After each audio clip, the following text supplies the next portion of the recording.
ہمارا جو دعویٰ ہے ہم اپنے دعوے کے مطابق قرآن اور حدیث سے دلیل پیش کریں گے، اور جو ان لوگوں کا دعویٰ ہے ان کو بھی چاہیے کہ اپنے دعوے پر قرآن یا حدیث سے دلیل پیش کریں۔ اب ان کا دعویٰ یہ ہے کہ اللہ کے رسول صلی اللہ علیہ وسلم مختار کل ہیں، یعنی آپ کو ہر چیز کا اختیار ہے، جیسے اللہ تبارک و تعالیٰ کو ہر چیز کا اختیار ہے، حتیٰ کہ حلال حرام تک کا بھی اللہ کے نبی علیہ الصلوۃ والسلام کے لیے اختیار کو ثابت کرتے ہیں۔ ان کے اپنے کتاب کے اندر موجود ہے الامن والعلا صفحہ نمبر 230 میں کہ اللہ کے نبی صلی اللہ علیہ وسلم کارخانہ الہی کے مختار کل ہیں، جو چاہیں جسے چاہیں جب چاہیں بخش دیں۔ اب دیکھیں اس عقیدے پر کوئی دلیل نہیں ہے، کسی صحابی کا قول نہیں ہے، کوئی ضعیف روایت نہیں ہے، جبکہ ہمارے اس کے مقابلے میں دلائل موجود ہے۔ اللہ کے نبی صلی اللہ علیہ وسلم نے فرمایا اے عائشہ اے فاطمہ اے صفیہ، میں تمہیں خدا سے نہیں بچا سکتا۔ مسند امام شافعی اور طبقات ابن سعد کے اندر یہ روایت موجود ہے، اور ایسے ہی ان کا نظریہ ان کی اپنی کتاب کے اندر موجود ہے جو کہ شان حبیب الرحمن مولوی احمد یار خان کی کتاب ہے۔ اس میں انہوں نے لکھا صفحہ نمبر 104 اور 67 صفحہ پہ ہے کہ حضور علیہ الصلوۃ والسلام کو حلال حرام کا بھی اختیار ہے، جبکہ ہمارے ہاں حدیث سے دلیل موجود ہے کہ اللہ کے نبی صلی اللہ علیہ وسلم نے فرمایا مجھے حلال حرام کا بالکل اختیار نہیں ہے۔ مسند احمد جلد 3 صفحہ نمبر 12 اور صفحہ نمبر 61 پہ یہ موجود ہے روایت کہ آپ نے فرمایا میں کسی چیز کے حلال کو حرام، حرام کو حلال نہیں کر سکتا۔ مختار کل جو ہے نا وہ صرف اللہ تبارک و تعالیٰ کی ذات ہے، اللہ کے سوا کوئی مختار کل نہیں ہے، جیسا کہ قرآن مجید کے اندر آیت ہے وَلَا تَدْعُ مِن دُونِ اللَّهِ مَا لَا يَنْفَعُكَ وَلَا يَضُرُّكَ، اے پیغمبر آپ اللہ تعالیٰ کو چھوڑ کر ایسوں کی عبادت مت کریں جو نہ تو تمہیں نقصان پہنچا سکتے ہیں اور نہ ہی نفع پہنچا سکتے ہیں، یعنی نفع اور نقصان پہنچانا یہ کس کا کام ہے؟ صرف اور صرف اللہ تبارک و تعالیٰ کے اختیار کے اندر ہے، کسی نبی یا ولی کے اختیار میں نہیں ہے۔ اور ایسے قرآن مجید قُل لَا أَمْلِكُ لِنَفْسِي نَفْعًا وَلَا ضَرًّا إِلَّا مَا شَاءَ اللَّهُ، اس میں بھی یہی مفہوم ہے کہ اے پیغمبر آپ انہیں بتا دیجئے کہ میں اپنی ذات کے لیے، اپنے نفس اور اپنی جان کے لیے بھی نفع نقصان کا مالک نہیں ہوں، چاہیے کہ تم کسی دوسرے کے لیے آپ کو مختار کل ہونا آپ کا ثابت کرو ہیں۔ تو اللہ کے رسول نے واضح طور پر لنفسی فرمایا کہ میں اپنی جان کے نفع نقصان کا مالک نہیں ہوں۔ اور یہ آیت مبارکہ اگر آپ انہی کے ترجمہ قرآن مجید کا اٹھا کے دیکھنا چاہیں تو دیکھ سکتے ہیں، سورہ اعراف آیت نمبر 188 کے اندر موجود ہے، اور ایک آیت سورہ انعام آیت نمبر 58 ہے جس میں قُلْ لَوْ أَنَّ عِنْدِي مَا تَسْتَعْجِلُونَ بِهِ لَقُضِيَ الْأَمْرُ بَيْنِي وَبَيْنَكُمْ، اے پیغمبر آپ انہیں بتا دیجئے کہ اگر جس عذاب کی تم جلدی مچاتے ہو اگر وہ میرے اختیار میں ہوتا، آپ نے فرمایا اگر وہ میرے اختیار میں ہوتا تو کب کا میرے اور تمہارے درمیان فیصلہ ہو چکا ہوتا۔ اور ایسے ہی قرآن کی ایک آیت ہے قُلْ مَا يَكُونُ لِي أَنْ أُبَدِّلَهُ مِنْ تِلْقَاءِ نَفْسِي، کہ میں اپنے اختیار سے، آپ نے فرمایا کسی چیز کو اپنے اختیار سے میں تبدیل نہیں کر سکتا۔ اور ایک آیت ہے لو انفقت ما فی الارض جميعا ما الفت بین قلوبہم ولکن اللہ الف بینہم، اے پیغمبر آپ اگر زمین کے تمام خزانے بھی خرچ کر دیتے تو آپ ان کے درمیان محبت پیدا نہیں کر سکتے تھے، لیکن اللہ نے ان کے اور آپ کے درمیان محبت پیدا کر دی ہے۔ سورہ انفال آیت نمبر 63۔ اور ایسے ہی ایک قرآن کی آیت ہے ما کان لنبی ان یکون له اسرا حتی یسخن فی الارض، بدر کے قیدیوں کے متعلق اللہ کے نبی صلی اللہ علیہ وسلم نے صحابہ کرام سے رائے لی، مشورہ لیا، حضرت عمر نے فرمایا کہ ان کو قتل کر دینا چاہیے۔ اللہ کے نبی علیہ الصلوۃ والسلام نے ازراہ شفقت ان کو آزاد کر دیا تو اللہ کا حکم نازل ہوا۔ اللہ نے کیا فرمایا کہ نبی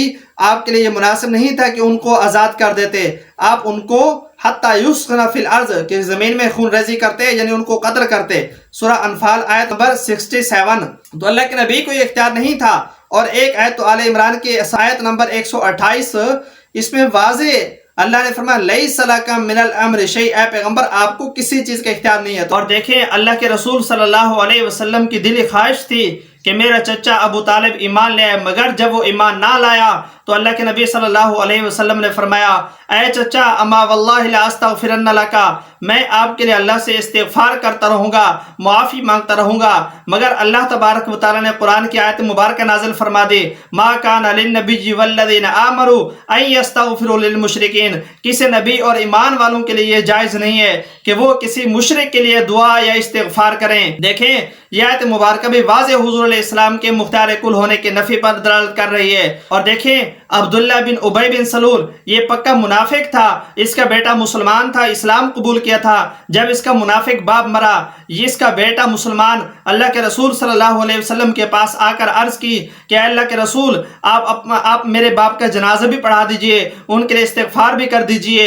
اور اپنے قمیض مبارک بھی دے دیجئے، میں اپنے باپ کو اس میں کفن دیتا ہوں تاکہ آپ کی قمیض کی برکت سے شاید اس کی بخشش ہو جائے۔ اللہ کے رسول صلی اللہ علیہ وسلم تیار ہو گئے جنازہ پڑھانے کے لیے، قمیض دینے کے لیے۔ حضرت عمر رضی اللہ تعالیٰ نے آپ کو منع کیا، اس سے روکا، مشورہ دیا کہ آپ ان کا جنازہ نہ پڑھیں۔ اس پر اللہ تبارک و تعالیٰ نے یہ آیت مبارکہ نازل فرمائی وَلَا تُصَلِّ عَلَىٰ أَحَدٍ مِّنْهُمْ مَاتَ أَبَدًا وَلَا تَقُمْ عَلَىٰ قَبْرِهِ، سورۃ توبہ آیت نمبر 84۔ کیا پیغمبر صلی اللہ علیہ وسلم آئندہ آپ نے نہ تو ان کے جنازہ پڑھانی ہے اور نہ ہی ان کی قبر پہ کھڑا ہونا ہے اور نہ ہی ان کے لیے استغفار کرنی ہے۔ اللہ نے واضح طور پر منع کر دیا، یہ بھی مختار کل ہونے کی نفی پر دلالت کر رہی ہے۔ اور ایک موقع پر اللہ کے رسول، یہ واضح اتنے زیادہ روشن دلائل ہیں، اللہ کے رسول صلی اللہ علیہ وسلم کی عادت مبارکہ تھی کہ آپ عصر کی نماز کے بعد تمام ازواج مطہرات کے پاس چکر لگاتے تھے ان کی خیریت دریافت کرنے کے لیے۔ ایک موقع پر اللہ کے رسول صلی اللہ علیہ وسلم حضرت زینب رضی اللہ عنہ کے پاس گئے،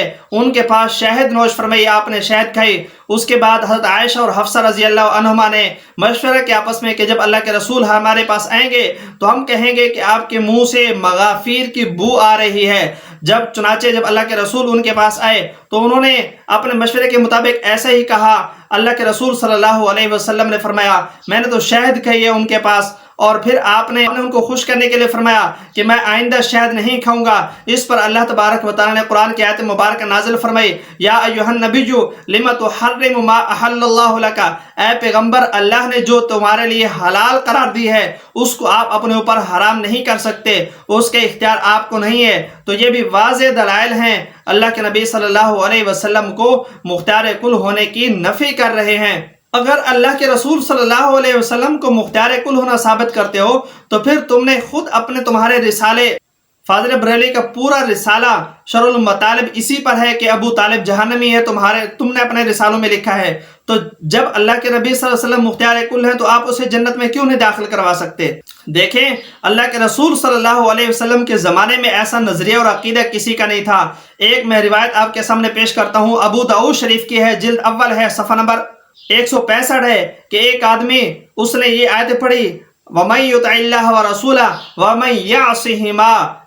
اب دیکھیں اللہ اور اس کے رسول کو ایک ہی ضمیر میں جمع کیا جس سے شبہ ہوتا تھا، صرف کوئی پکی بات نہیں ہے کہ اس کے ذہن میں یہ ہو کہ بھئی اللہ کہ رسول بھی ایسے ہی مختار کل ہیں جیسے اللہ تبارک و تعالی ہیں، لیکن شبہ ہونے کی وجہ سے اللہ کے رسول صلی اللہ علیہ وسلم نے اسی آیت کے حاشیے میں مشکات شریف کے اندر لکھا ہے، حاشیہ نمبر 7 میں، کہ اللہ کے رسول صلی اللہ علیہ وسلم نے فرمایا بیس الخطیب انتا، تو بہت برا خطیب ہے۔ لہذا صحابہ اکرام میں سے، تابعین، تبع تابعین میں سے، فقہاء میں سے، تمام محدثین میں سے کسی کا بھی یہ نظریہ اور نہیں تھا کہ اللہ کے رسول صلی اللہ علیہ وسلم بھی اللہ کی طرح اختیار رکھتے تھے، جیسے اللہ کے پاس اختیار ہے ہر چیز کا ایسے اللہ کے رسول کے پاس اختیار ہے، ایسا نظریہ عقیدہ کسی کا نہیں تھا۔ اس لیے اپنے عقیدے کی درستگی اور اصلاح بہت ضروری ہے، اور یہ بالکل باطل عقیدہ ہے، یہ شرکیہ عقیدہ ہے، اس سے توبہ کرنی چاہیے۔ اللہ تعالی ہم سب کو سمجھ کی توفیق عطا فرمائے۔